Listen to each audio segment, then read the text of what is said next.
basahin po natin ang salita ng Diyos. Siguro naman hindi na tayo maliligaw sapagkat babasahin po natin to mula sa Genesis chapter 1 verses 1 to 5. Okay, so samahan po ninyo ako. Kung hindi po ninyo makita ay babasahin ko na lang po at sundan ninyo ako.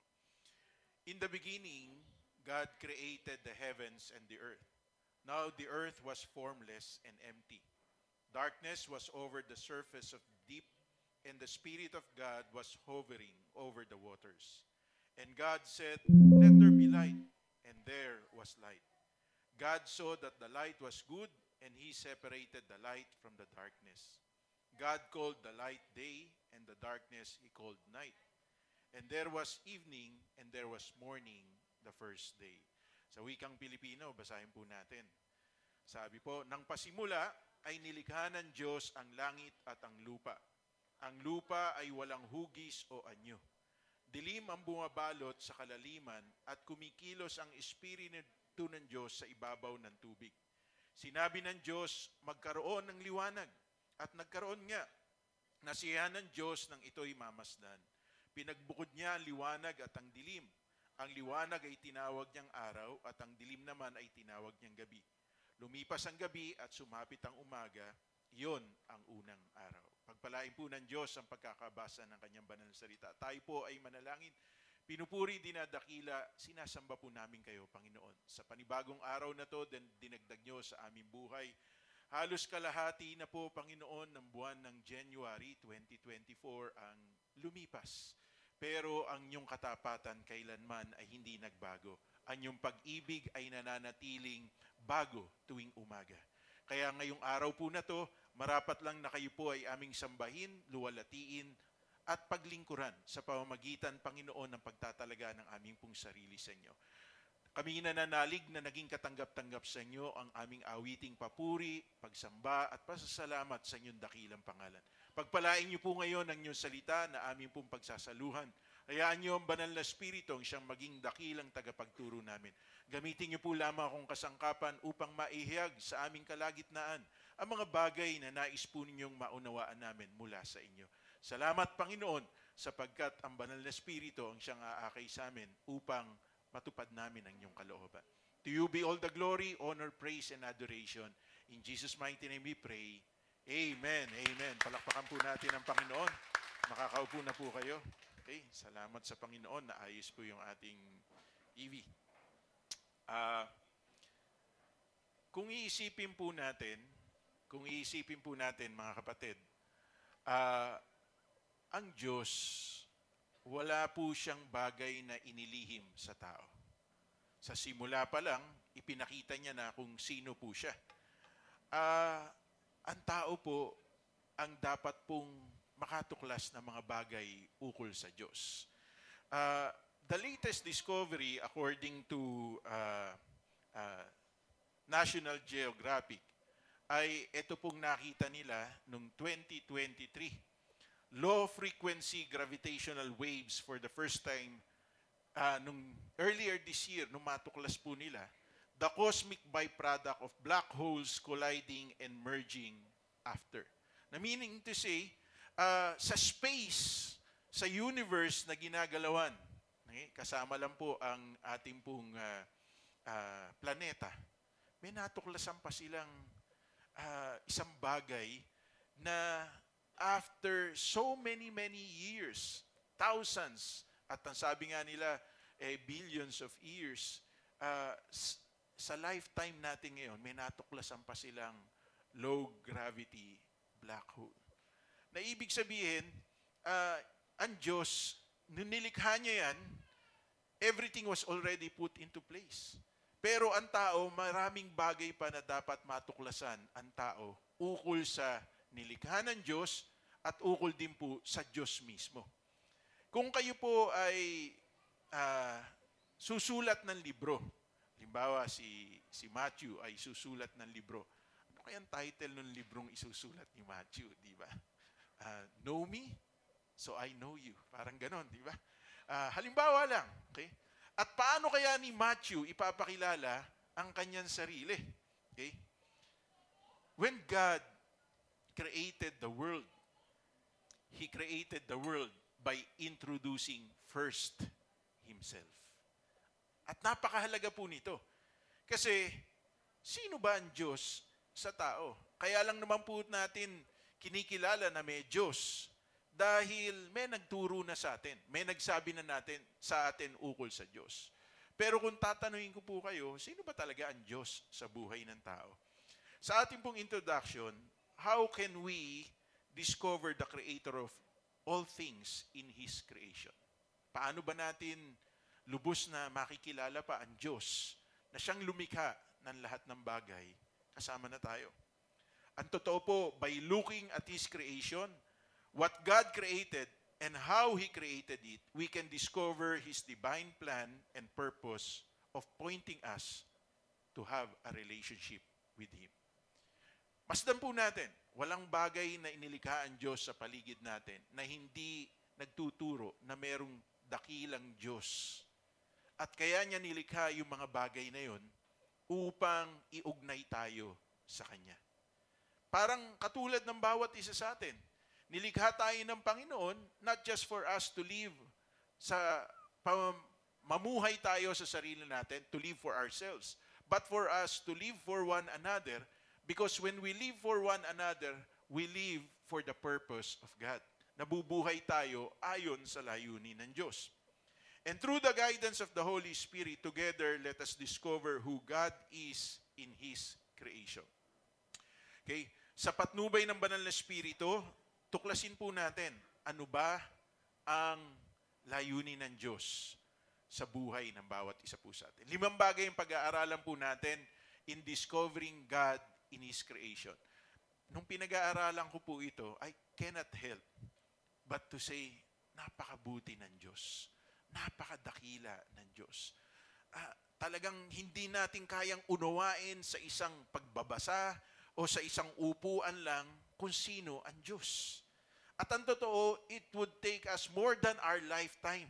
Okay? Sabi nga ng salita ng Panginoon in John chapter 21, kung ang lahat ng ginawa ni Jesus ay isusulat, itatala, hindi kakasya to sa buong sanlibutan. Ibig sabihin, sa buhay pa lang ni Jesus yon. Paano na? Sa Diyos mismo. Sa Diyos Ama, Diyos Anak, at Diyos Espiritu Santo. So tuklasin po natin ngayon. Okay? Handa ba kayo? Samahan ako para tuklasin ang ginagawa ng ating Panginoon. Sige nga, palakpakan natin ang Panginoon.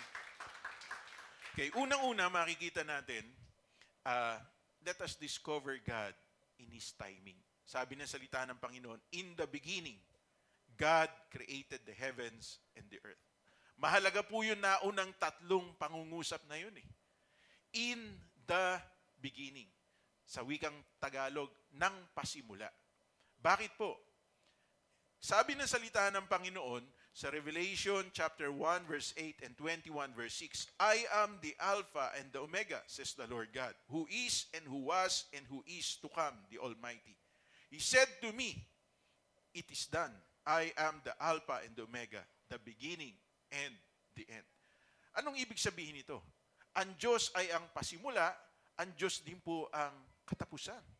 So, ibig sabihin, ang Diyos, wala siyang time frame. Pero nung lumikha siya ng lahat ng bagay sa mundong ito, nag-umpisa po siya. He has to set a time frame.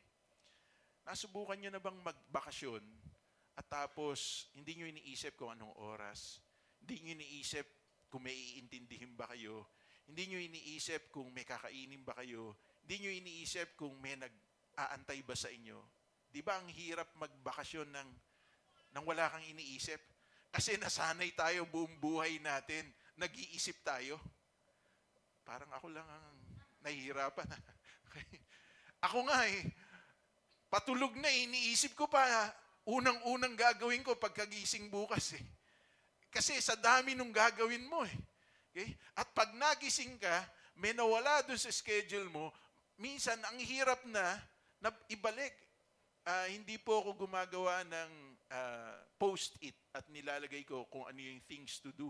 Pero sa isip ko, meron akong mga bagay na gagawin.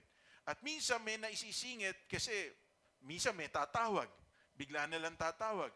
Minsan naman may may emergency. Okay? So, yun yung mga wala sa schedule that we have to attend to. Di ba minsan nag-aral na po tayo nung 4 quadrants ng buhay natin, okay? Na kinakailangan po natin bigyang pansin sa buhay natin. Ano yun? The urgently important, the urgent, the less urgent, and those things that are not necessary. Sa buhay natin, pagka na-classify natin kung ano yung mahalaga na dapat bigyang pansin, mahalaga na hindi naman kailangan bigyan ng pansin, mahalaga pero pwedeng ipagpaliban, at yung mga bagay na hindi naman talaga dapat gampanan. Most of the time, our time is taken up dun sa pangatlo at pang-apat dahil nawawala tayo sa focus. But God, okay, balik po tayo dito. God was never out of focus. Nang pasimula, sabi ng Bible, in the beginning, God created. So, ibig sabihin, in the beginning, ang purpose ng Diyos, lumikha siya. At ang sabi ng salita ng Panginoon, He created the heavens and the earth. Gusto kong maunawaan natin to. Bakit nilikha ng Diyos ang kalawakan? Bakit nilikha ng Diyos ang sanlibutan? Kasi, ito po ang pagpapatunay na ang Diyos at ang tao po ay mayroong sariling kinalalagyan. God's home is in heaven and man's home is here on earth. Pero, nung time na nilikha ng Diyos ang mga bagay sa mundong ito, ang Diyos may ugnayan sa tao. Kaya nga mapapansin natin sa Genesis chapter 1, verse 26, 27, 28, nang likhain ng Diyos ang tao, nilikha niya tayo, lalaki at babae. Mamaya pag-aaralan din po natin yun. At sa Genesis chapter 2, ang Diyos po ay hiningahan ng tao upang maging buhay na kaluluwa. Kasi saan ba tayo nilikha ng Diyos? Di ba nakakadinig po tayo kapag kami namamatay, sa alabo ka nagmula, sa alabo ka rin pabalik. We were created by God out of dust. And wala pong nilikha ang Diyos na siya mismo ang kumilos maliban sa tao. So, balik po tayo dito. The first thing that we must understand about God is a God of timing. Siya ang lumikha ng oras, siya ang lumikha ng panahon, at siya mismo, He's not bound by time. Hindi po siya kailangan magpasakop sa oras because He is an eternal God. Sabi nga ng Book of Peter, one day is just like 1,000 days to the Lord.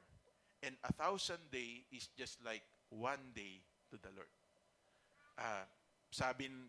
Merong isang kwento po. Meron daw isang tao nagtanong sa Panginoon. Sabi niya, Lord, ba't ganun? Ang tagal-tagal ko nang nananalangin sa'yo. Tagal-tagal ko nang hinihingi sa'yo. Okay? Halos kalahati na ng taon ng buhay ko, hinihingi ko sa'yo yung panalangin ko. Pero bakit hanggang ngayon, hindi mo ba tinutugon? Ganun ba? Ano bang pagkaunawa mo tungkol sa akin? Alam ko po, walang imposible sa inyo. Tama. Alam ko po, lahat ng bagay na mabuti ay nagbumula sa iyo. Tama. Okay. Kaya lang, ba't hanggang ngayon, hindi nyo pa ibinibigay sa akin yung kahilingan ko? Sabi ng Panginoon sa kanya. Kung ang isang araw ay katulad ng 1,000 taon sa akin, sa palagay nyo ba, in your lifetime, makukuha ninyo yung hinihingi ninyo sa akin? Siyempre, hindi. Di ba? Kasi ang buhay ng tao, sabi ng Psalm chapter 90, verse 10, ay 70 to 80 years lang. So, in our lifetime, maaring hindi natin makuha. Pero, nadinig ng Diyos yun. May tugon ng Diyos. Pero, ang bagay na imposible rin sa tao, kaya sinabi ng salita ng Panginoon, 1,000 days is just one day to the Lord. Yung bagay na tila imposible sa tao na hindi mangyayari, in just an instance, kayang ibigay yun ng Diyos sa atin. So, what would be our attitude? Okay? Kapag tayo lumalapit sa Panginoon. Matapos natin ipag-pray yun, magtiwala tayo, manampalataya tayo. It's either yes or no ang sagot ng Panginoon. Yes, if it is with accordance to His will. No, sapagkat meron siyang mas magandang plano sa buhay ng bawat isa po sa atin. So God, in His creation, showed us that He owns time. Pangalawa na matututunan po natin, the testimony of God. Sabi ng Genesis chapter 1, verse 4, verse 18, verse 21, and verse 25, God saw that the light was good. Sa lahat ng creation ng Panginoon, lagi pong sinasabi niya, after niyan likain to, ito ay mabuti. Pero alam niyo ba, mga kapatid, ang sabi ng Genesis chapter 1, James chapter 1, verse 17, okay? May maling na ano.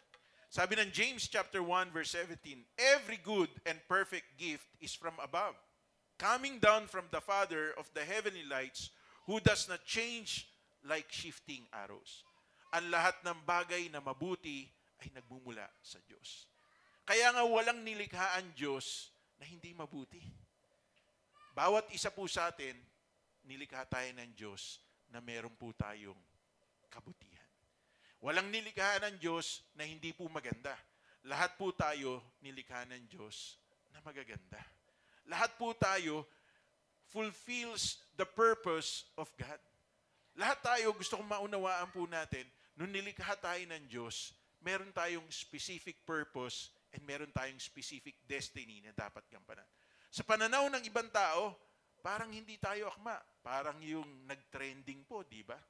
Alam nyo ba na ang Golden Globe ay nag-increase ng view ng 50%? 9.5 million people ang nag-view lang nun sa social media because of Jokoy. Simple lang, di ba? Sino ba si Jokoy? Corny. Corning tao. Kaya lang sa kanyang kakornihan, merong mga na-offend. At bakit sila na-offend? Definitely, kasi hindi siya puti. Siya isang Asian. Okay? Pero si Jokoy lang ang Pilipino na nagkaroon ng sponsorship ang Netflix. Sarili niyang palabas. Okay? Sa cable, sa Netflix na makikita po natin. Now, I want us to understand this.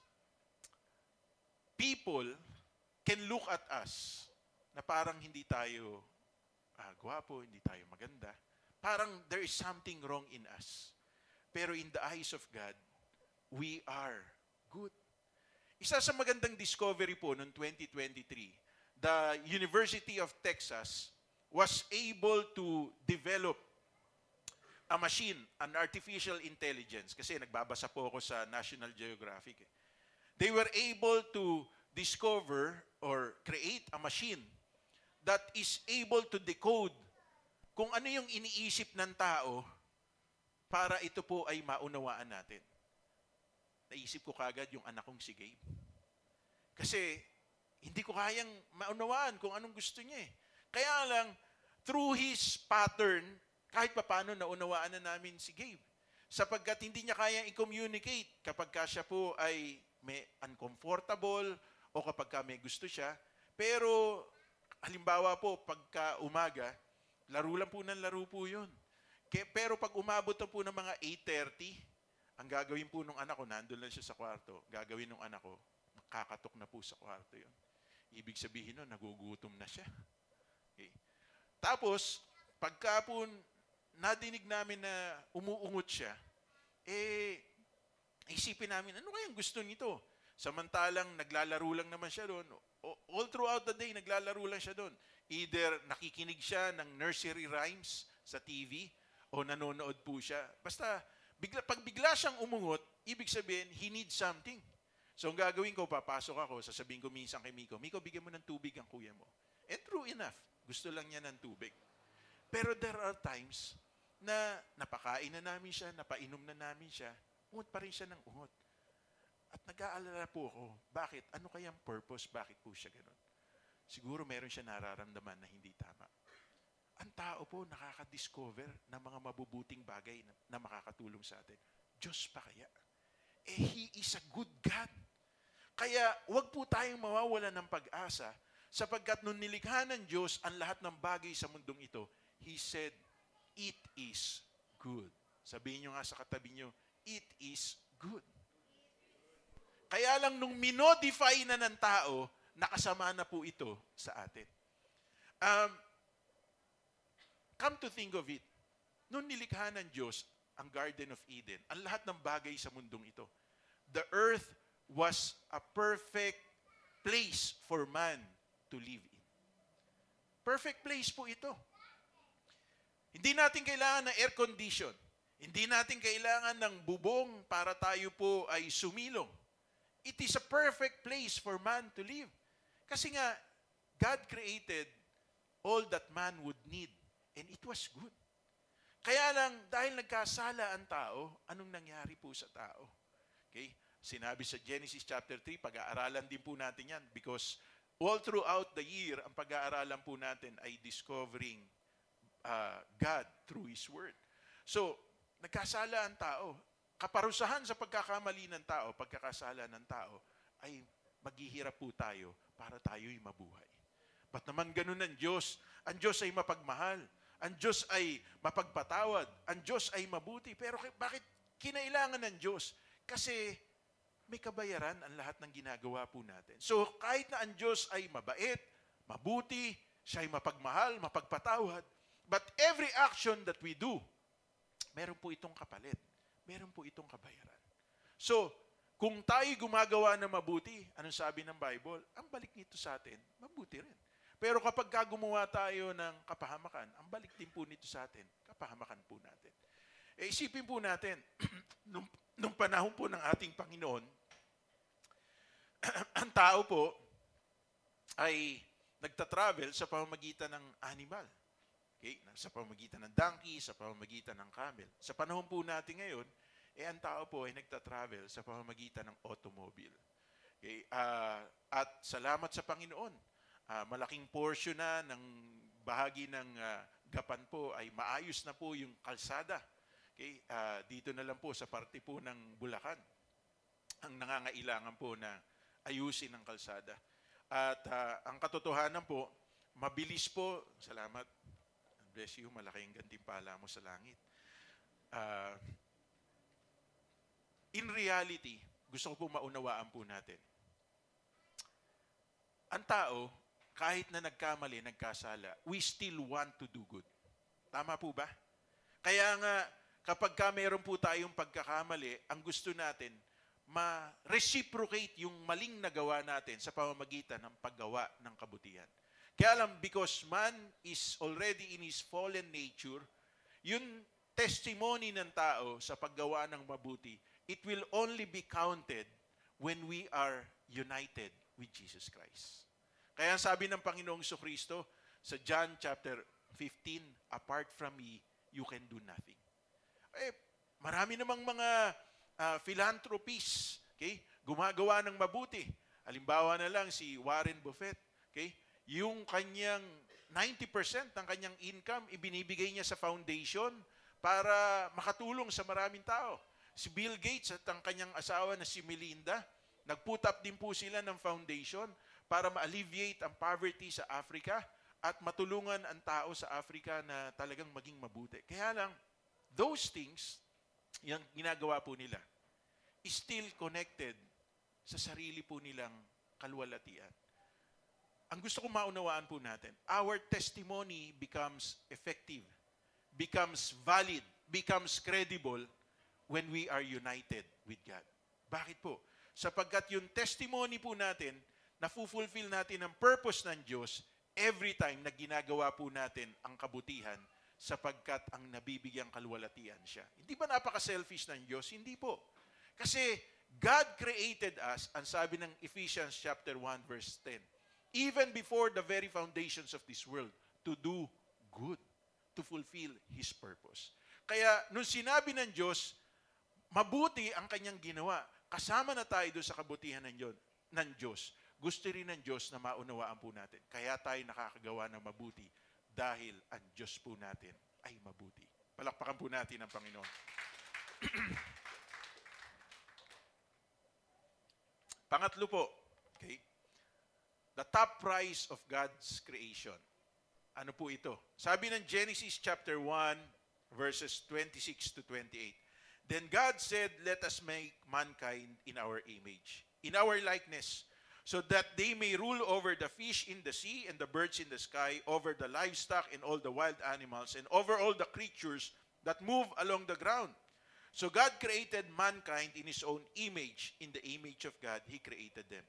Male and female, He created them. God blessed them and said to them. Okay, sa mga sumunod na verses, it's about the command of God to man. There are two great commands of God to man. Number one is the great mission of man. Okay, sabi dito, to rule over the fish in the sea, the birds in the sky, the livestock, and all the wild animals. That is our mission. Nilikha tayo ng Diyos para i-dominate and i-rule ang lahat ng kanyang creation. Ang tawag po ron ay the Great Mission. Sa inyo na sumama sa amin sa Global Revival Prayer Watch kahapon, tinuro ko po ito. And the Great Commission which was given to us by the Lord Jesus Christ in Matthew chapter 28, verses 18 to 20. Na ano yun? To go into all the world, preach the gospel, and make disciples, baptizing them in the name of the Father and of the Son and of the Holy Spirit. Now, balik po tayo dito. Bakit top prize? Kasi alam nyo, mga kapatid, nang likhain tayo ng Diyos, tayo lang ang nilikha ng Diyos na sinabi ng salita ng Panginoon, it was very good. Yung mga naunang nilikha ng Diyos, ang sabi lang ng Diyos, it was good. Ito ay mabuti, ito ay maganda. Pero nung nilikha tayo ng Diyos, nun lang makikita po natin, sinabi ng salita ng Panginoon, it was very good. At makikita po natin yan sa Genesis chapter 1, verse 31. Pero pansinin po natin, two things we must understand dito po sa Genesis chapter 1, verses 26 to 28. Una, sinabi ng salita ng Panginoon, let us make mankind in our image and likeness. Bakit plural? Bakit sinabi ng salita ng Diyos, lalangin natin ang tao? Bakit hindi sinabi ng Diyos, lalalangin ko ang tao? Bakit hindi sinabi ng Diyos, I will make man in my image and likeness? Why is it plural? Because from the very beginning, the Word of God declares that there is God the Father, God the Son, and God the Holy Spirit. Saan natin ito makikita?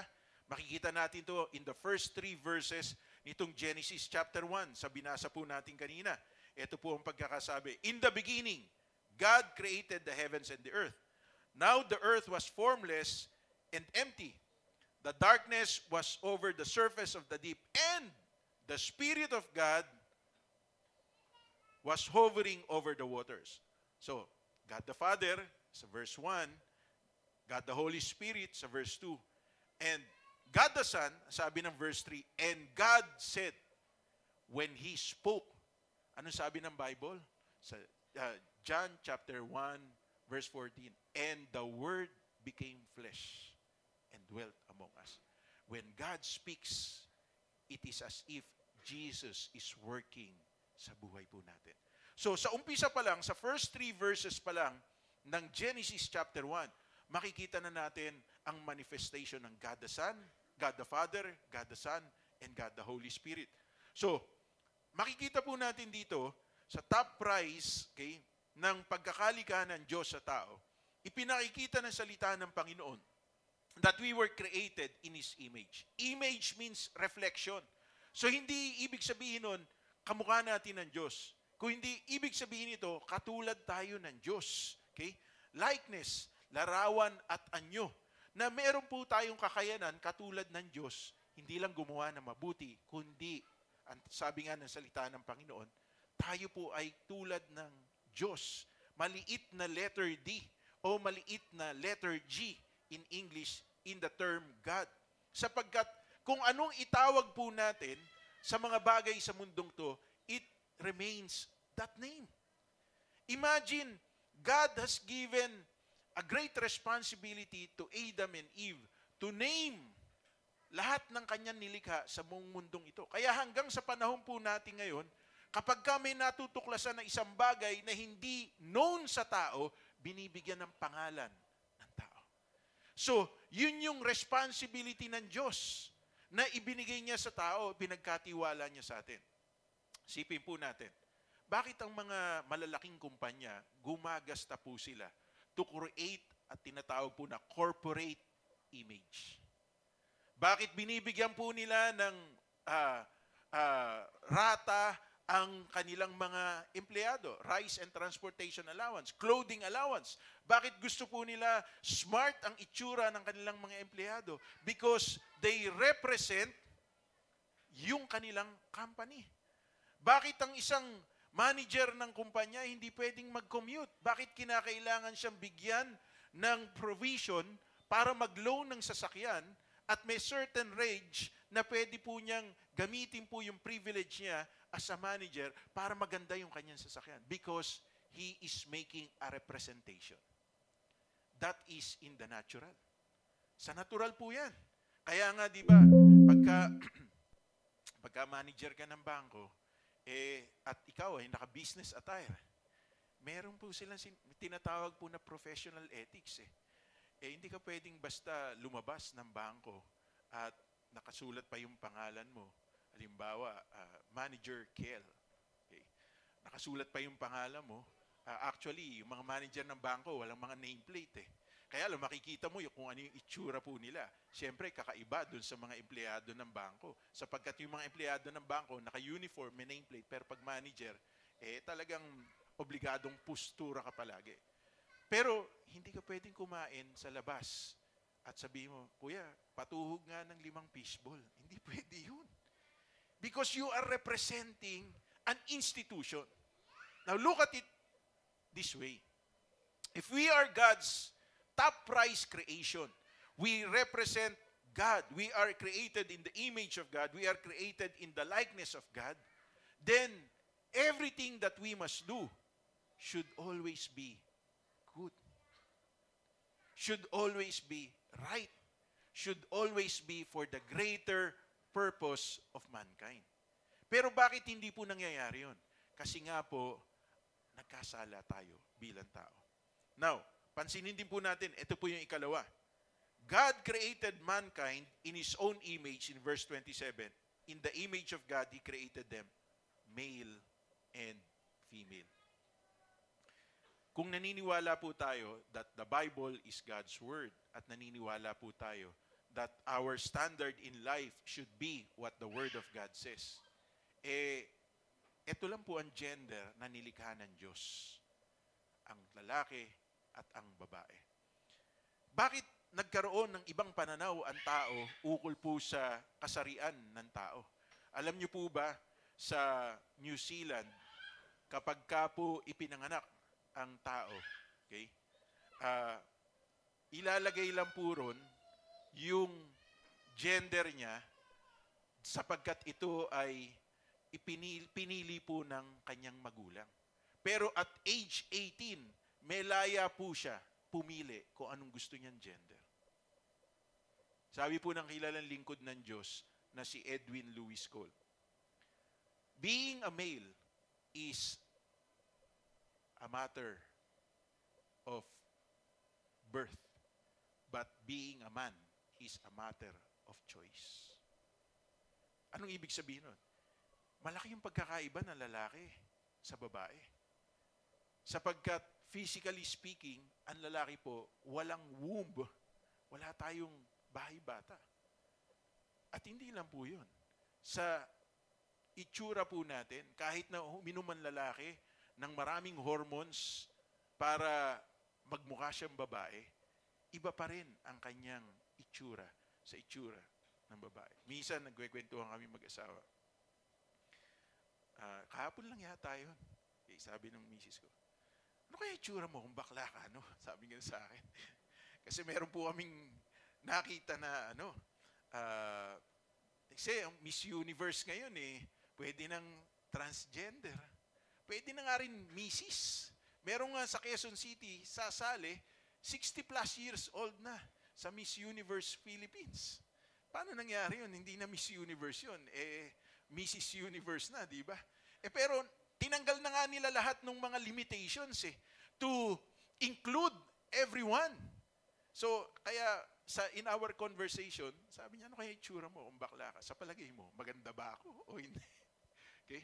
Kasi isa pa sa binibisit po namin yung anak namin si Alicia.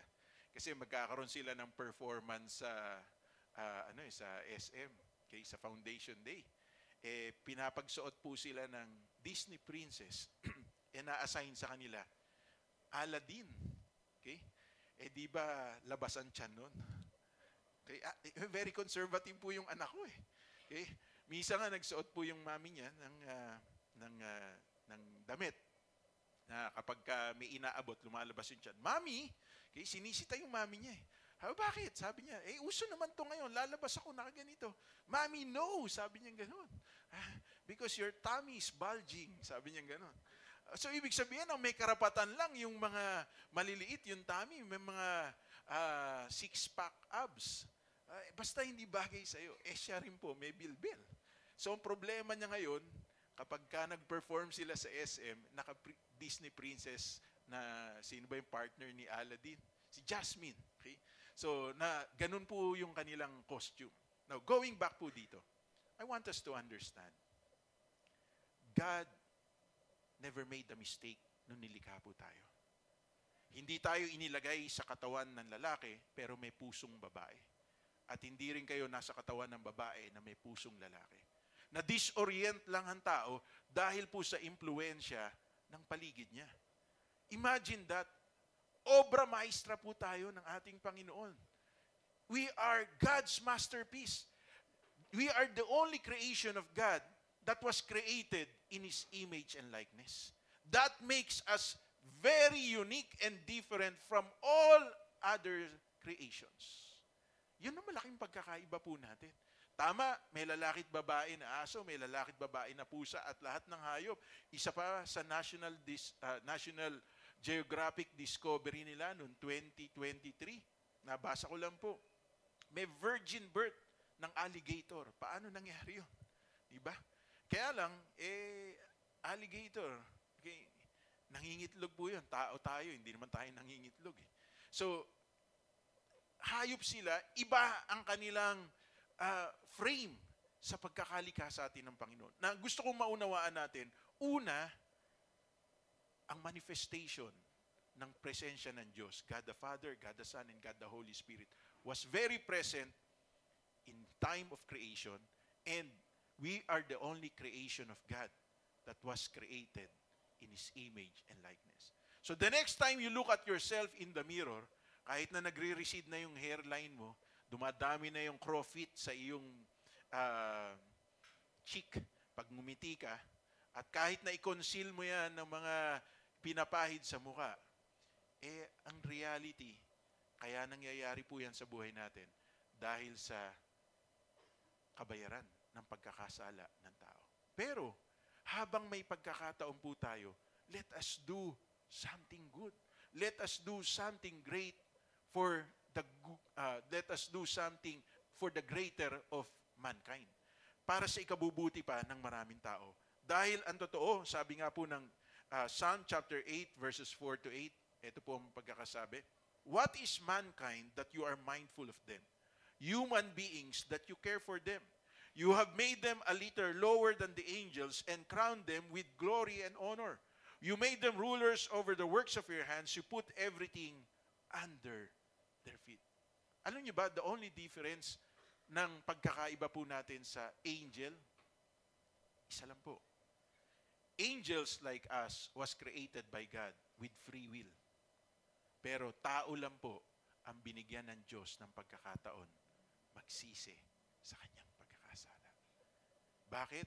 Kasi tayo lang ang nilikha ng Diyos according to His image and likeness.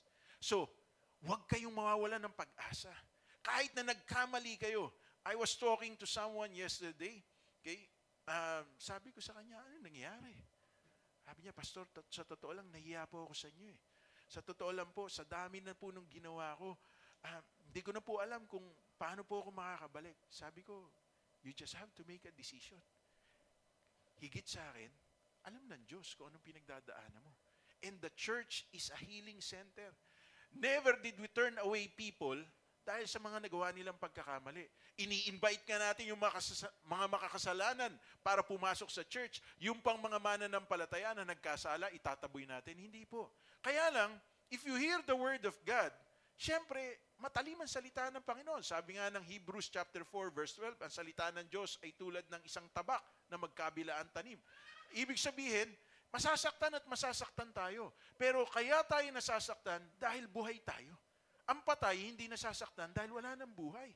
So every time you hear God's word and it brings you pain, it brings you conviction, ibig sabihin, you have an opportunity to change para magbagong buhay. You have a hope para matupad mo kung anong purpose ng Diyos. So let us fulfill the purpose of God because we are God's top prize. Number 4, okay, malapit na po tayo matapos. The target or the purpose why God created us. Sabi po ng verse 29 to 30, Then God said, I give you every seed-bearing plant on the face of the whole earth, and every tree that has fruit with seed in it. They will be yours for food, and to all the beasts of the earth, and all the birds in the sky, and all the creatures that move along on the ground. Everything that has the breath of life in it, I give every green plant for food. And it was so. Anong makikita po natin dito?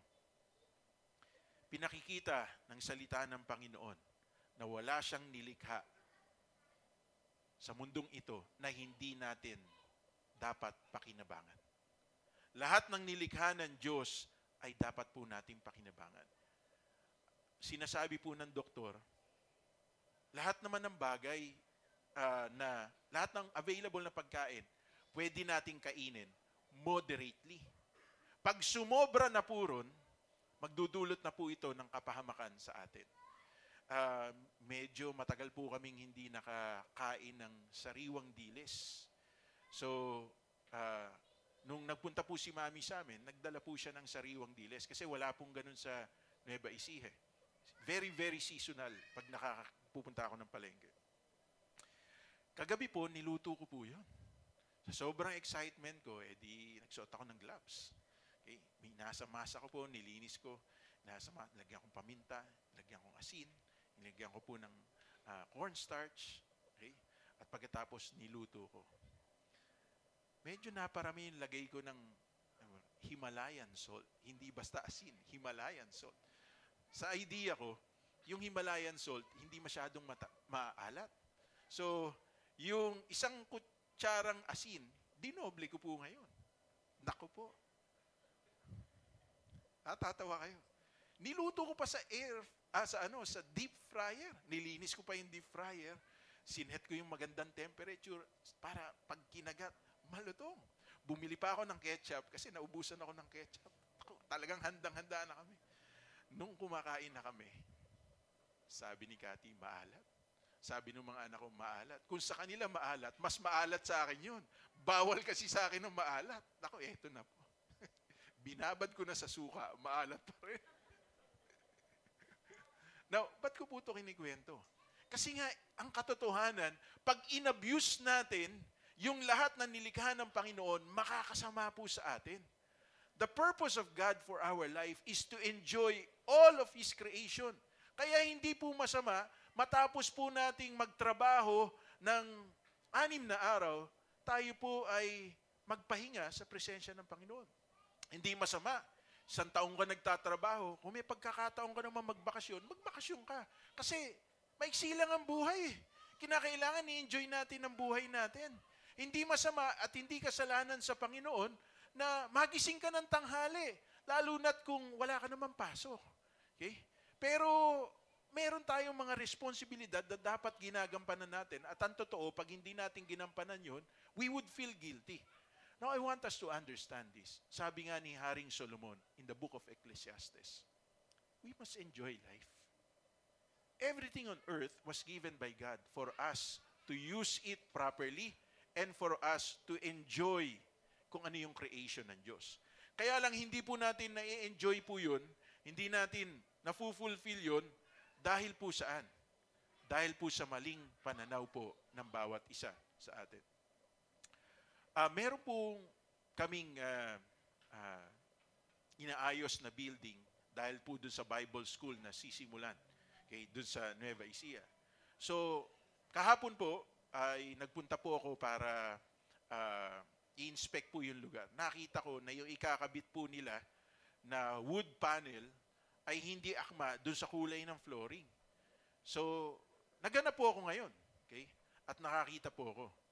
At sabi ko po dun sa gumagawa, sabi ko, pwede pa ba natin papalitan yan sa wheel ko ng ganitong, sige po, Pastor, titignan po namin. Okay? Kasi, once na naikabit yun, kahit na yun ay ginastusan, mamahalin po, kung hindi po yun akma dun sa kulay ng flooring, sa kulay po nung classroom, masagwa po tignan. Naintindihan po ba natin?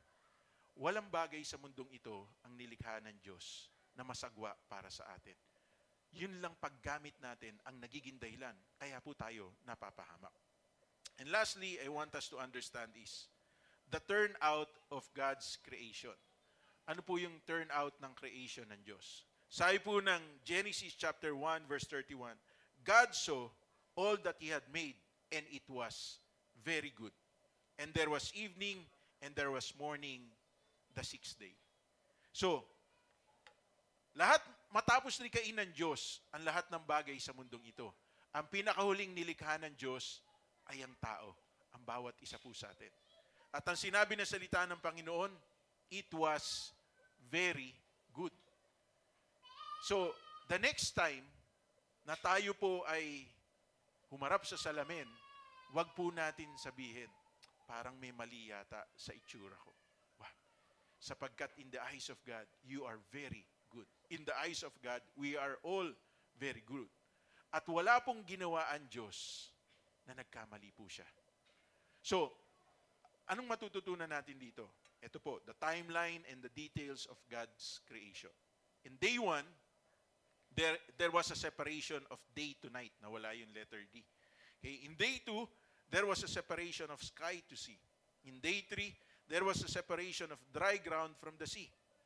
In day 4, the creation of sun, moon, and stars.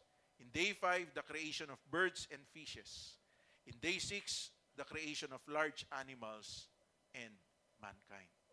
And on day 7, God appreciated His creation and rested. Napakaganda ng halimbawa na ipinakita ng Diyos sa atin. Na ano yun? Siya ang Diyos na nilikha niya ang lahat ng kailangan natin bago po tayo nilikha ng Diyos. Kaya the next time na maglagay ang dyablo sa isip po natin, paano na ako? Paano na yung kinabukasan ng anak ko? Alam po ninyo, nung bagong matapos yung 2023, salamat sa Panginoon sa buhay ng bawat isa po sa inyo na ginamit ng Panginoon to bless us. So ang ginawa ko, sabi ko sa misis ko, honey, tago mo na nga itong first fruit offering natin. So, pinatago ko po sa kanya. Yung misis ko po, pag nagtago, talagang tago yun. Okay?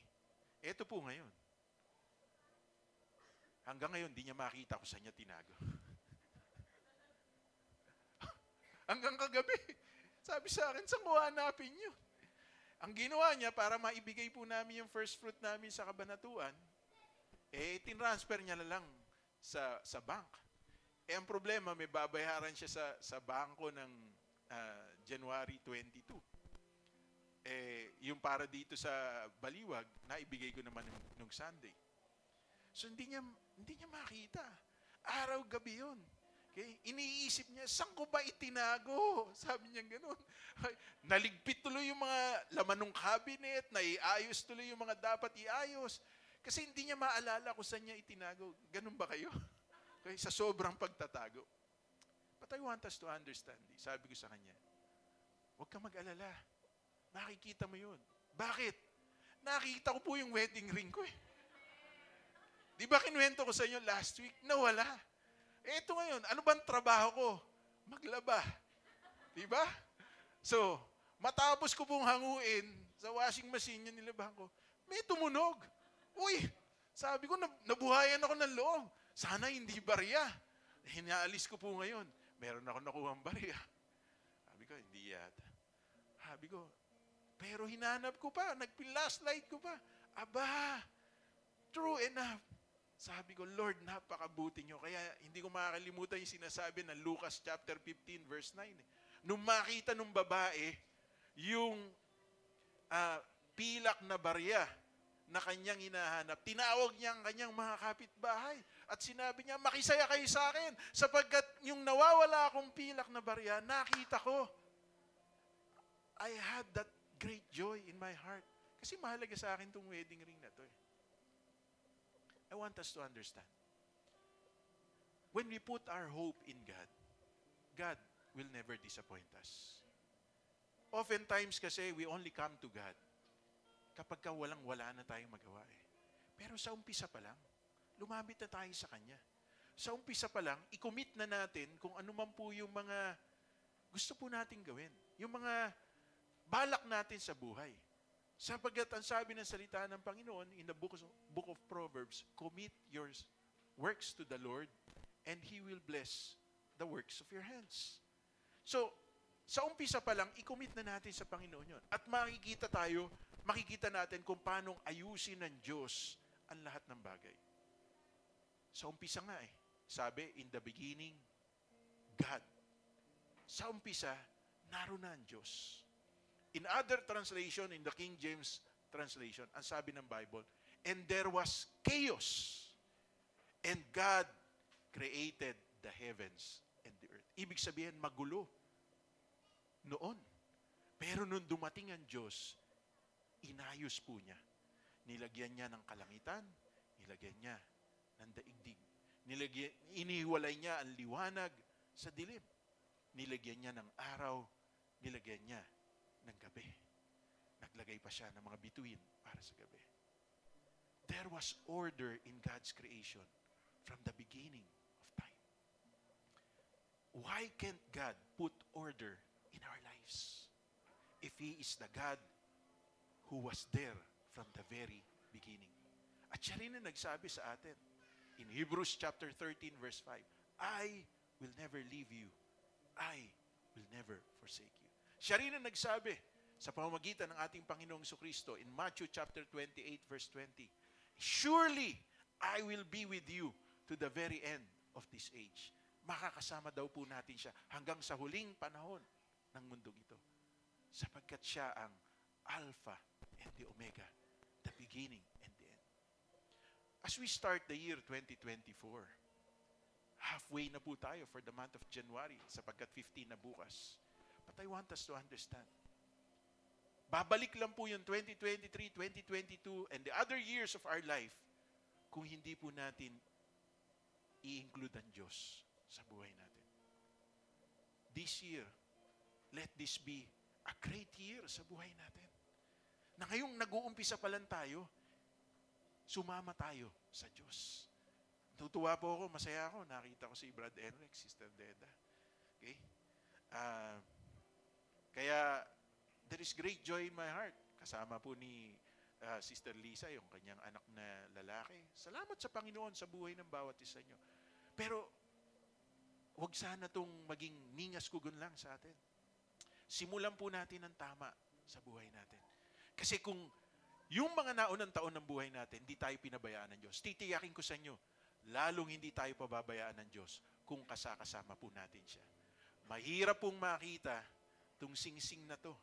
Dahil totoo, ang akala ko, wala na. Pero, pinakita ng Panginoon sa akin. At naniniwala ako, makikita rin ng misis ko yung hinahanap po niya. Ganon din po ang bawat isa sa inyo. Ipo-provide din po ng Panginoon yung mga bagay na kailangan po natin. Let us all stand up and let us come to God in prayer. Sabi po nung awitin, yung Tagalog, awitin ko man ang lahat ng awit sa mundo, di po natin kayang, anong title ng kanta na yun? Wala kang katulad. So I want us to sing this song and understand every lyrics of this song sa buhay po natin. Kasi ang totoo, walang katulad ang Diyos sa buhay ng bawat isa sa atin.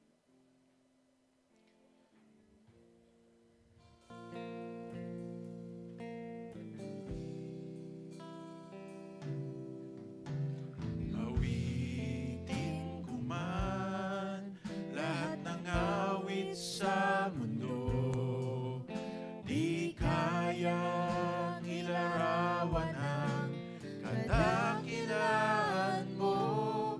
Kulang ang lahat ng tula, kulang maging mga salita upang ihayag ang kabutihan mo.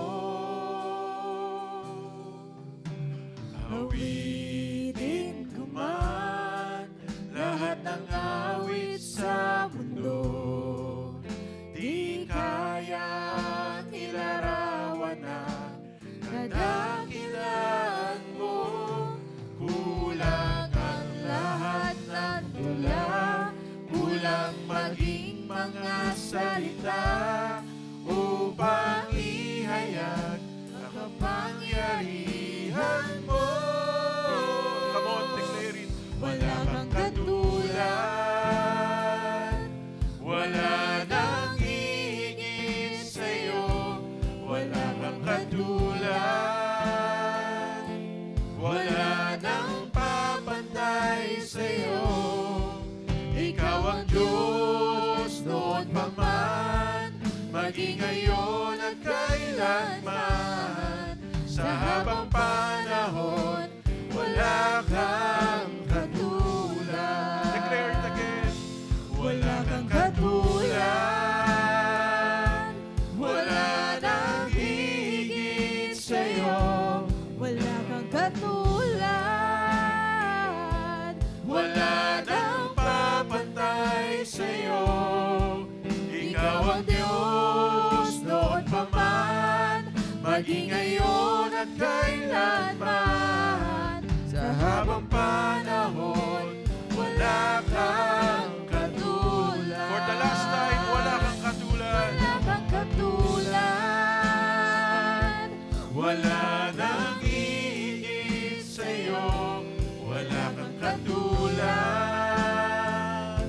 wala nang papantay sa'yo. Ikaw ang Diyos noon pa man, maging ngayon at kailanman. Sa habang panahon, wala kang katulad. Sa habang panahon, wala kang katulad. Sa habang panahon, wala kang katulad. Bigyan po natin ang ating mga mata and let us commune with God. If God can bring order to this chaotic world from the beginning of time, God can bring order sa buhay ng bawat isa sa atin. All we need to do is to acknowledge He has made the provision. Nung una pa man, inihanda niya na ang lahat ng ating kailangan. At ang totoo, hindi tayo magkukulang sa anumang bagay sa buhay natin. Ngayon ang tamang panahon para kilalanin natin ang kayang gawin ng Diyos sa ating buhay. Whether it be in the area of our needs, in the area of our health, in the area of our relationship, especially in the area of our spiritual life. God is more than willing, not just to provide sa lahat ng pangangailangan po natin, but He is more than willing, as His word declares, to give us life and the abundance of life. Pero kinakailangan mamuhay po tayo sa purpose niya. Kinakailangan mamuhay po tayo ayon sa kanyang kalooban. Kinakailangan siya ang unahin at saliksikin po natin sa ating buhay. Kaya ngayong umagang ito, as all of His creation declares His majesty, His glory, His power in our lives, let us go back to God. Let us ask once again, throughout the entire year of 2024, maranasan po natin siya sa ating buhay. upang ma-restore ang lahat ng ninakaw ng kalaban sa ating buhay. Lalong-lalo na in the area of our relationship with Him and with one another. God is able to bless the works of our hands because every good thing comes from the Lord. And it is His good pleasure to give good gifts to His children, just as how it is declared in Psalm chapter 84, verse 11. And so this is my prayer for every one of you today.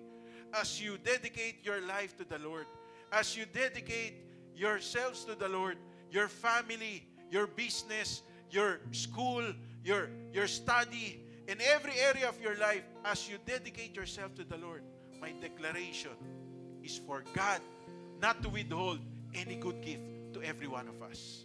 Maging sa gawain pong ito, Panginoon, I pray, Panginoon, magpatuloy ang bawat isa sa amin, magamit niyo ang bawat isa sa amin, lumago ang gawain ito, maraming kaluluwa pa ang maabot namin, ma-fulfill namin, Panginoon, ang Great Commission because you have called us to fulfill it in our lifetime.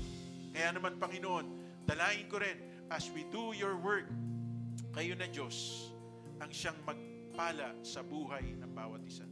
Bless every father, every mother, every son, every daughter, everyone who is representing their family right now. Pagpalain niyo ang bawat isa. At sa umagang ito, Panginoon, hayaan niyo, ibigay namin sa inyo ang pinakamataas na papuri, pagluwalhati at pagsamba. Now receive the blessings of the Lord. The Lord bless you and keep you. The Lord bless you and lift up His countenance upon you and give you His peace. In Jesus' mighty name we pray. Amen. Amen. Palakpakan po natin ang Panginoon. Join us again next Sunday as we continue our series in discovering God's creation. God bless you po.